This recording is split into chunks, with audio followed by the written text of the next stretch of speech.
రాష్ట్రంలో ఈరోజు ఒక ఆటవిక పాలన సాగుతా ఉంది. గత 45 రోజులుగా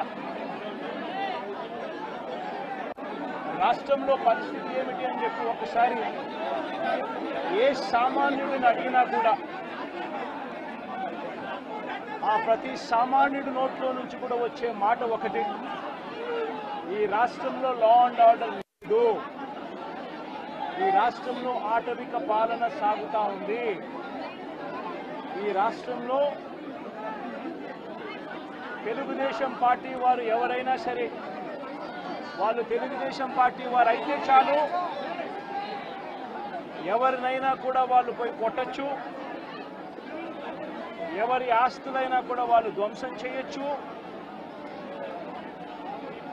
ఎవరినైనా హత్య చేయొచ్చు, ఎవరి మీదైనా హత్యా ప్రయత్నం చేయొచ్చు.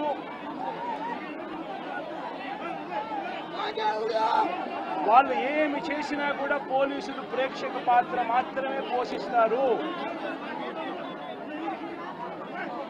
పోలీసులు ఇంకా అటువైపు నుంచి ఎవరైనా కేసు పెడితే దొంగ కేసులు వాళ్ళే తప్పు చేశారనంటూ పోలీసులు కూడా బనాయిస్తారు అనే ఒక నీచ సంస్కృతి ఈరోజు రాష్ట్రంలో రాజ్యం వెళ్తా ఉంది. నిజంగా నేను చంద్రబాబు నాయుడు గారిని ఒకటి అడుగుతా ఉన్నా, ఈ 45 రోజుల పాలనలో ఏకంగా 31 రాజకీయ హత్యలు జరిగాయి. 31 కూడా కాదు, ఇక్కడికి రాకముందు మా వాళ్ళు నాకు చెప్పిన సంఖ్య 36. 45 రోజుల్లో దాదాపుగా 36 రాజకీయ హత్యలు, 300కు పైగా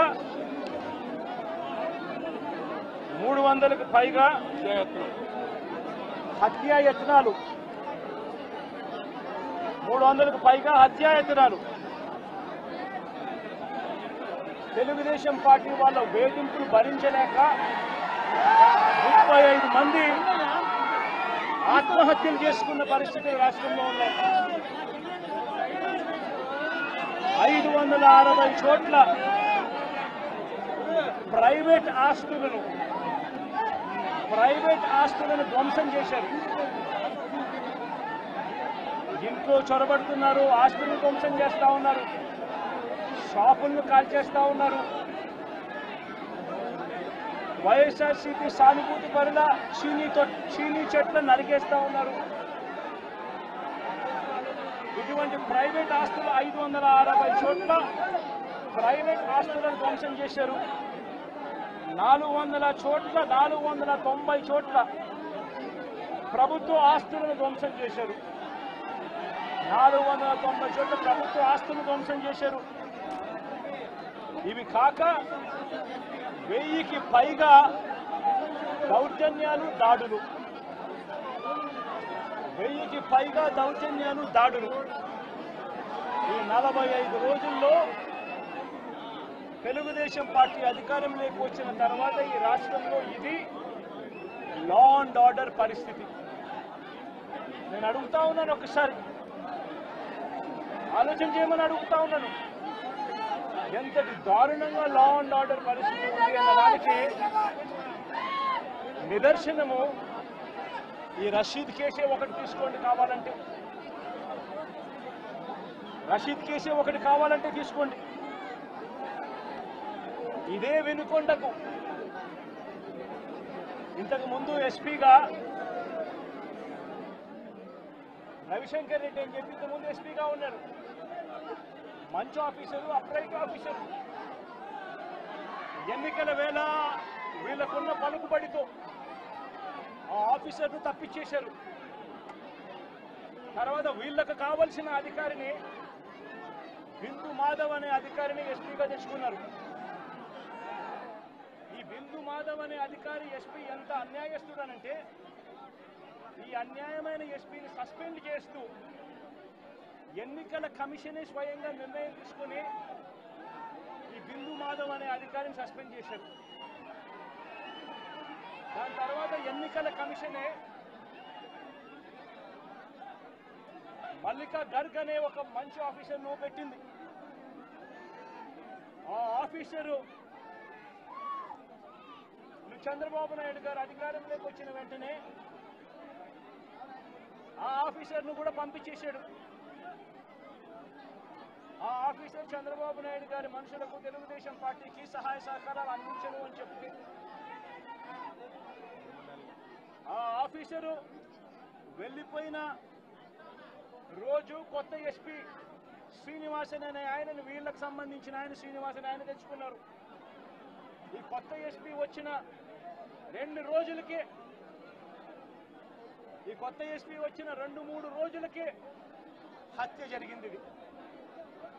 ఆ హత్య కూడా ఏమిటి? అత్యంత దారుణంగా నడి రోడ్డు మీద ప్రజలందరూ చూస్తూ ఉండగా అమాయకుడైన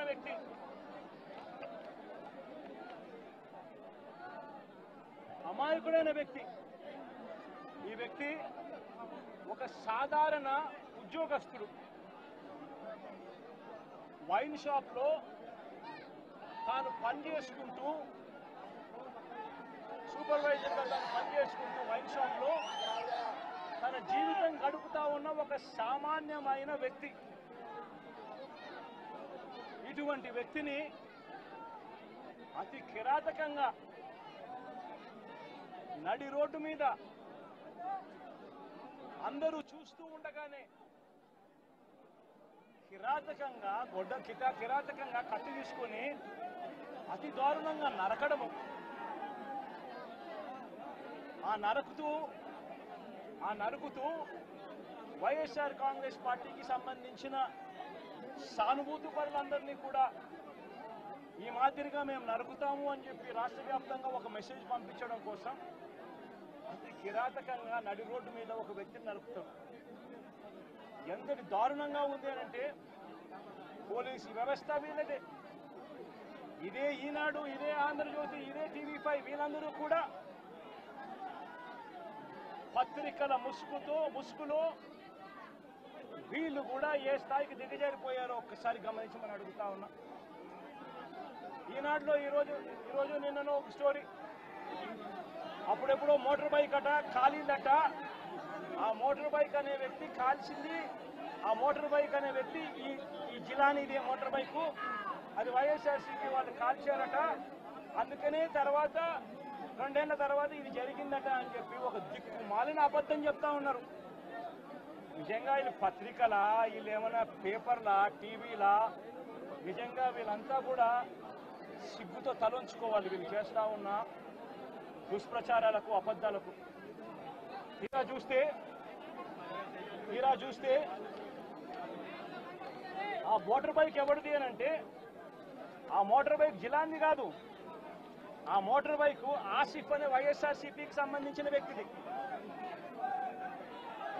ఆ వైఎస్ఆర్సీపీకి సంబంధించిన వ్యక్తి crime number 10/2024 dated 17/1/2024 Asif YSRCP activist filed a case against TDP ex-chairman Shamim, TDP state secretary Ayub Khan, town TDP president and others who burnt his motorcycle and caused head injury to Asif. Asif motorbike nu వాళ్ళు కాల్చి ఆసిఫ్ను గాయపరిచి ఆ గాయపరిచిన కేసును ఆసిఫ్ 17/1/2024లో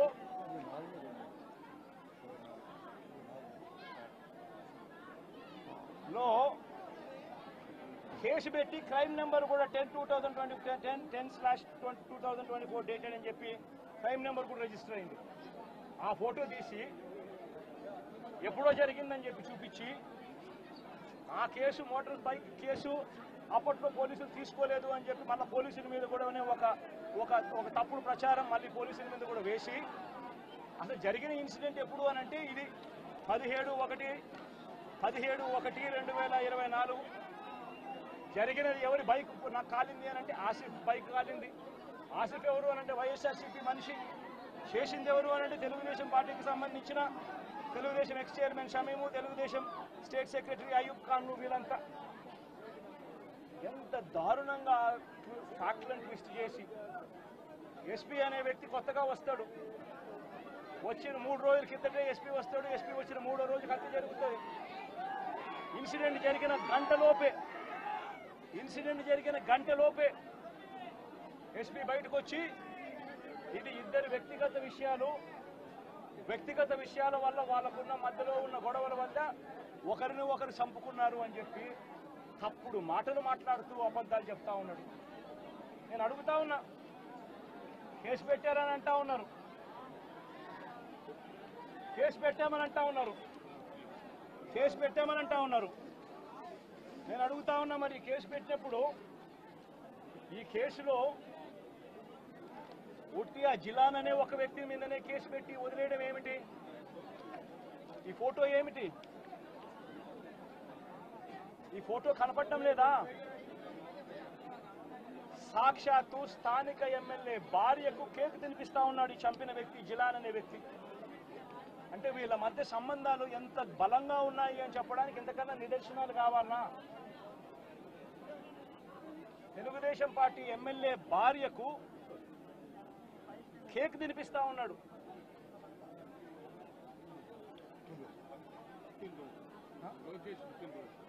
లోకేష్ పుట్టినరోజు నాడున వీళ్ళు cake cut చేయడము, ఆ cake మళ్ళీ ఈ జిలాన్ అనే వ్యక్తి ఎమ్మెల్యే భార్య కేక్ తినిపించడం. మరి ఇంత దారుణమైన ఇంత సత్సంబంధాలు కలిగిన వీళ్ళు, ఇది ఎమ్మెల్యేతో ఫోటో,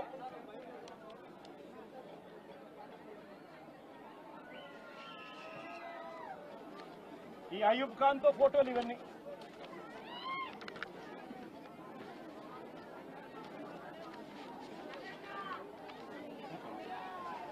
ఇది షమీం ఖాన్ తో ఫోటోలు.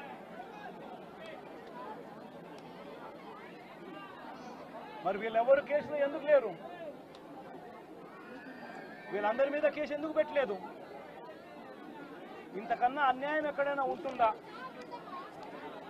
ఇంతటితో ఆగిపోవడం లేదు. మిథున్ రెడ్డి విషయం కూడా నిన్న కూడా మీరు అంతా చూశారు మీ కళ్ళతో. సాక్షాత్తు ఒక సిట్టింగ్ ఎంపీ తన నియోజకవర్గంలో తాను తిరగకూడదా? పుంగనూరు అనేది తన నియోజకవర్గం, తన పార్లమెంట్ సెగ్మెంట్లో ఒక నియోజకవర్గం పుంగనూరు. ఆ పుంగనూరుకు ఎమ్మెల్యే వాళ్ళ నాయన పెద్దిరెడ్డి రామచంద్రారెడ్డి. ఆ నియోజకవర్గంలో తాను రెడ్డెప్పని చిత్తూరుకు సంబంధించిన ఎక్స్ ఎంపీ, ఆయన కూడా పుంగనూరులో నివాసుడు.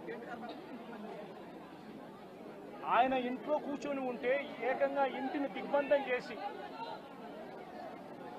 ఇంటి మీద రాళ్లు వేసి, కారును ధ్వంసం చేసి, రెడ్డెప్ప కారును కాల్చేసి, పోలీసుల సమక్షంలోనే ఇవన్నీ జరుగుతూ ఉన్నాయి అనంటే ఇంతకన్నా దారుణంగా లా అండ్ ఆర్డర్ పరిస్థితి, ఇంతకన్నా దారుణంగా దిగజారిపోయిన పరిస్థితి ఎక్కడైనా కనిపిస్తుందా? దొంగ కేసులు పెడతా ఉన్నారు, పోలీసులను ప్రేక్షక పాత్రగా పోషించే కార్యక్రమం చేయిస్తా ఉన్నారు. చివరికి ఏ స్థాయిలోకి లా అండ్ ఆర్డర్ వెళ్ళిపోతా ఉంది అనంటే లా అండ్ ఆర్డర్ గురించి పట్టించుకునే పరిస్థితిలో పోలీసులు ఎవ్వరూ లేరు. లా అండ్ ఆర్డర్ ఏ స్థాయిలో వెళ్ళిపోతా ఉందనంటే చివరికి అమ్మాయిల మీద అత్యాచారాలు జరుగుతూ ఉన్నాయి, పోలీసులు ఎవరు పట్టించుకోవడం లేదు. అగత్యాలు జరుగుతూ ఉన్నా కూడా ఎవరు పోలీసులు పట్టించుకోవడం లేదు. పట్టించుకోవాల్సిన అవసరం ఏముంది? చంద్రబాబు నాయుడు పట్టించుకోవద్దని చెప్తా ఉన్నాడు కదా అని చెప్పి వదిలేసిన పరిస్థితులు. నేను అడుగుతా ఉన్నా, ఇదే గతంలో వైఎస్ఆర్సీపీ ప్రభుత్వం ఉన్నప్పుడు ఏ రోజు కూడా తెలుగుదేశం పార్టీ వాళ్ళని చంపండి, తెలుగుదేశం పార్టీ వాళ్ళని కొట్టండి, తెలుగుదేశం లబ్ధిదారులకు మేలు చేయకుండా వదిలేయండి అని ఏ రోజు ఇన్స్ట్రక్షన్స్ ఇవ్వలేదు. ప్రతి అక్క చెల్లెమ్మ కూడా బయటికి పోతే తన ఫోన్లో దిశ యాప్ ఉండేది. ఆపదలో ఉంటే 5 సార్లు ఫోన్ షేక్ చేసినా లేదా SOS బటన్ నొక్కితే చాలు పోలీసులు వెంటనే వచ్చి అక్క ఏమైంది అని చెప్పి తోడుగా ఉండే పరిస్థితులు గతం. ఈరోజు పరిస్థితులు ఏమిటి? లా అండ్ ఆర్డర్ పూర్తిగా దిగజారిపోయిన పరిస్థితులు కనిపిస్తూ ఉన్నాయి. ఎందుకు ఈ మాదిరిగా జరుగుతూ ఉంది? కారణం చంద్రబాబు నాయుడు అనే వ్యక్తి తప్పుడు మాటలు చెప్పి, తప్పుడు వాగ్దానాలు చేసి, ప్రజలను మోసం చేసి, ప్రజలకు ఆశ కల్పించి తాను ముఖ్యమంత్రి పదవిలోకి ఎక్కాడు. నేను అడుగుతా ఉన్నాను ఇదే చంద్రబాబు నాయుడును, ఇదే జగన్ ముఖ్యమంత్రిగా ఉంటే గత 5 సంవత్సరాల పాలన చూడండి.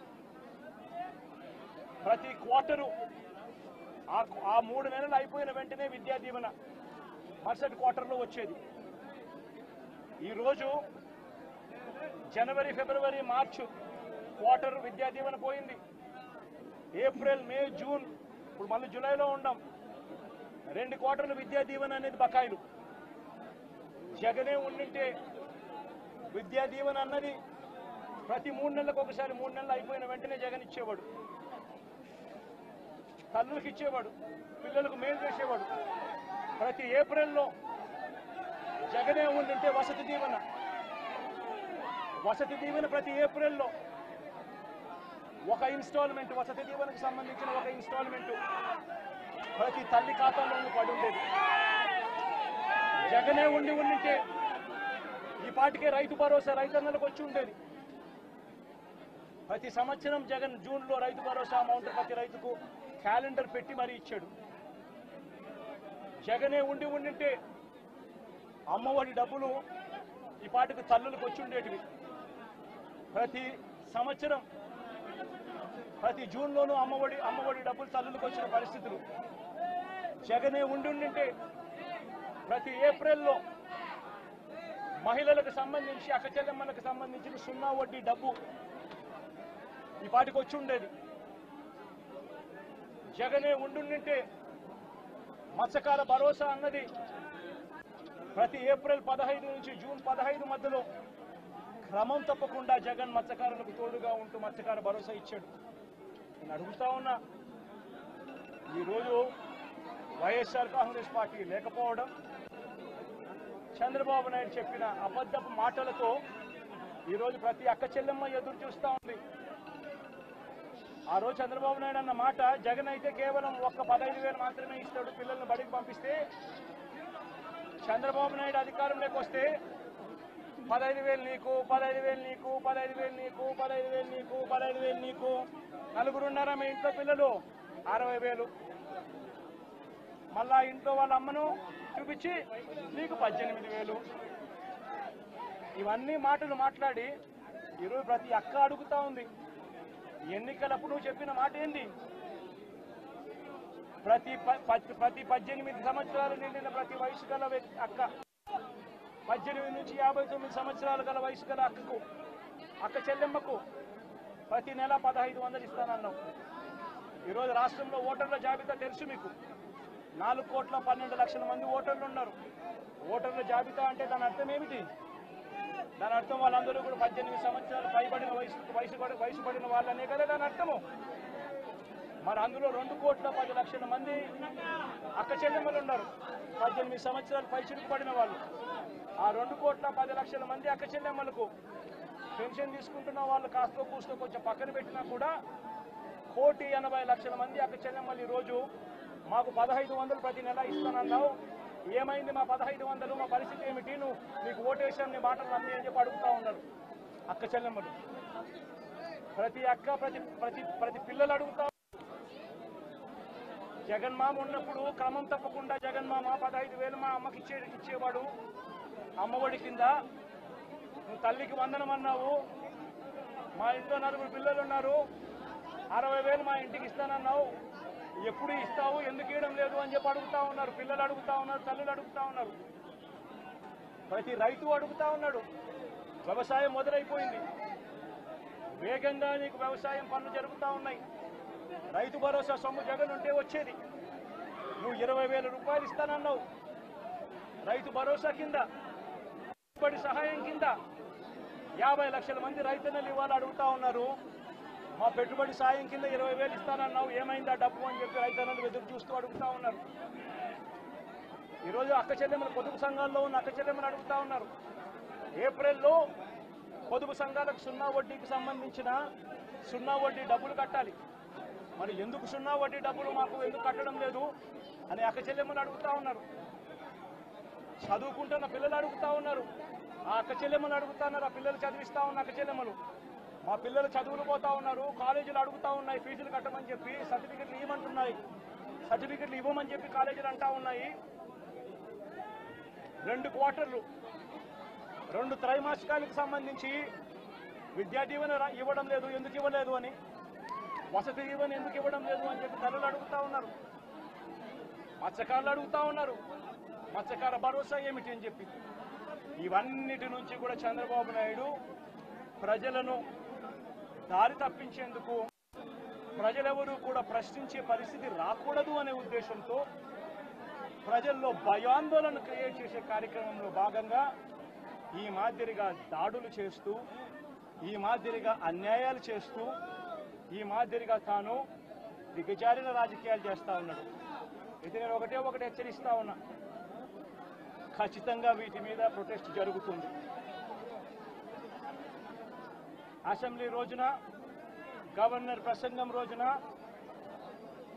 ఉభయ సభలను ఉద్దేశించి గవర్నర్ మాట్లాడే ప్రసంగంలో గవర్నర్ను ఖచ్చితంగా నిలదీస్తూ, గవర్నర్ ప్రసంగాన్ని అడ్డుతగులుతూ, గవర్నర్ను ఖచ్చితంగా నిలదీస్తూ వైఎస్ఆర్సీపీ గలం విప్పుతుంది.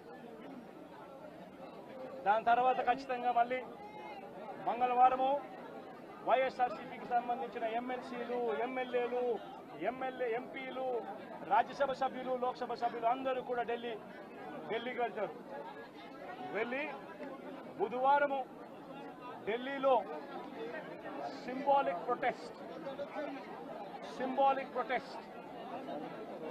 సింబాలిక్ ధర్నా ఢిల్లీలో చేసే కార్యక్రమం కూడా చేస్తాం. రాష్ట్రంలో జరుగుతూ ఉన్న దాడులు, రాష్ట్రంలో ఉన్న లా అండ్ ఆర్డర్ పరిస్థితులను దేశమంతా కూడా చూసేట్టుగా, దేశమంతా కూడా దీన్ని గమనించి, దేశమంతా కూడా దీన్ని ప్రొటెస్ట్ను వాళ్ళు కూడా ప్రొటెస్ట్ చేసే విధంగా దీన్ని హైలైట్ చేసే కార్యక్రమం చేస్తాం. ప్రధానమంత్రి గారి అపాయింట్మెంట్ ఇప్పటికే అడగడం జరిగింది. అమిత్ షా గారిని ప్రెసిడెంట్ అపాయింట్మెంట్ కూడా అడగడం కూడా జరుగుతుంది. వీళ్ళందరూ కూడా అపాయింట్మెంట్ ఇస్తే వీళ్ళందరినీ కూడా కలిసి వీళ్ళందరికీ కూడా చెప్పే కార్యక్రమం కూడా చేస్తాం. సరే, ఈ ఇష్యూలో మీ చెప్పేటప్పుడు నువ్వు ఫ్లోప్ అవుతుంది కదా. నువ్వు ఎంత ఆంధ్రజ్యోతి విలేకరు అయితే మాత్రం మధ్యలో వచ్చి చెప్పడం ధర్మం కాదు కదా. ఏం చెప్తా ఉంటే సీరియస్ గా జరుగుతా ఉన్నది ప్రకారం ప్రధానమంత్రి అపాయింట్మెంట్ను, హోంమంత్రి అపాయింట్మెంటు, ప్రెసిడెంట్ గారి అపాయింట్మెంటు, వీళ్ళ ముగ్గురు అపాయింట్మెంట్ కూడా అడగడం జరుగుతూ ఉంది. వీళ్ళ ముగ్గురిని కూడా కలిసే కార్యక్రమం కూడా జరుగుతుంది. వాళ్ళ అపాయింట్మెంట్లు ఇస్తే వాళ్ళని కూడా కలిసే కార్యక్రమం జరుగుతుంది. జరిగి వీళ్ళందరినీ కూడా రాష్ట్రంలో జరుగుతూ ఉన్న దిగజారిన పరిస్థితులను ఎక్స్ప్లెయిన్ చేసి, రాష్ట్రంలో ప్రెసిడెంట్ రూల్ పెట్టాల్సిన అవసరం ఎంత ఉంది అని చెప్పి కూడా గట్టిగా వాళ్ళ దృష్టికి తీసుకొని పోవడం కూడా జరుగుతుంది. నిజమైన అడుగుతున్నాను. ప్రధానమైన డిమాండ్ ఈ ఇన్సిడెంట్లో మీదేంటి అన్న? ఇన్సిడెంట్లో ప్రధానమైన డిమాండ్ ఈ ఇన్సిడెంట్లో ప్రధానమైన డిమాండ్ ఒకటేనా, ఆ కుటుంబం ఏం పాపం చేసిందని చెప్పి ఆ కుటుంబంలో ఒక మనిషిని చంపారు. చంపడమే కాకుండా ఆ కుటుంబాన్ని అప్రతిష్ట పాలు చేస్తూ, ఆ పిల్లాడి మీద ఎలాంటి చెప్పుకోదగ్గ హత్యలు చేసిన కేసులో, లేకపోతే ఒక ఫ్యాక్షన్ కేసులో, లేకపోతే తను ఒక ఫ్యాక్షన్ లీడర్ కిందనో, ఒక హత్యలు చేసిన వ్యక్తి కిందనో తనను ఒక ప్రొజెక్ట్ చేసి పోలీసులు ఏ రకంగా ఆ వ్యక్తి, ఆ పిల్లాడి వ్యక్తి ఆ జీవితము, ఆ కుటుంబం జీవితంతో చెలగాటలాడుతూ ఏ రకంగా వ్యక్తిత్వ హరణ చేస్తూ ఉన్నారు. ధర్మమేనా? రేపు మీకైనా కానీ ఎవరైనా కూడా ఇదే మాదిరిగా చేసి మీరు హత్య కాబట్టి సింపతైజ్ చేయాల్సింది పోయి సింపతైజ్ చేయకపోగా మీరు హత్య రాజకీయాలు చేసే వాళ్ళు అన్నట్టుగా, మీరు ఫ్యాక్షన్ రాజకీయాల్లో ఉన్నట్టుగా, మీరు ఇంతకు ముందు ఏదో చేశారని చెప్పి తప్పుడు ప్రచారం చేసి, ఆ తప్పుడు ప్రచారంలో భాగంగా మిమ్మల్ని చంపారని చెప్పి మీ మీద చేస్తే మీకు నచ్చుతుందా? కనీసం పోలీసులు అనే వాళ్ళు ప్రేక్షక పాత్ర వీడి చంద్రబాబు నాయుడు అనే వ్యక్తి క్షమాపణ చెప్పాలి. మోస్ట్ ఇంపార్టెంట్ థింగ్, రాష్ట్రంలో జరుగుతూ ఉన్న దాడులను తాను ఖండించి క్షమాపణ చెప్పి ఇక మీదట ఇలాంటి పరిస్థితులు ఉండవు అని చెప్పి ప్రజలకు భరోసా ఇవ్వాలి. వైఎస్ఆర్సీపీకి ఓటు వేసిన వాళ్ళకు కూడా భరోసా ఇవ్వాలి. ఎందుకనంటే ఈరోజు ముఖ్యమంత్రిగా తాను ఉన్నాడు అని అంటే కేవలం వైఎస్ఆర్సీపీ నుంచి కూడా ఒక 10% ఓట్లు అటువైపున తన మోసానికి అటువైపున నమ్మి అటువైపున పోయిన ఓట్లే కదా. ధర్మంగా అది కదా ఈ మాదిరిగా చేయడం. మొట్టమొదటిసారిగా చంద్రబాబు నాయుడు క్షమాపణ చెప్పాలి. పోలీసులు వాళ్ళ విధులు నిష్పక్షపాతంగా చేసే విధంగా పోలీసులు అడుగులు ముందుకు వేయాలి. ఇవన్నీ జరిగే దానికోసమే ఒత్తిడి తీసుకొచ్చే కార్యక్రమంలో భాగంగా ఇవన్నీ చేస్తారు.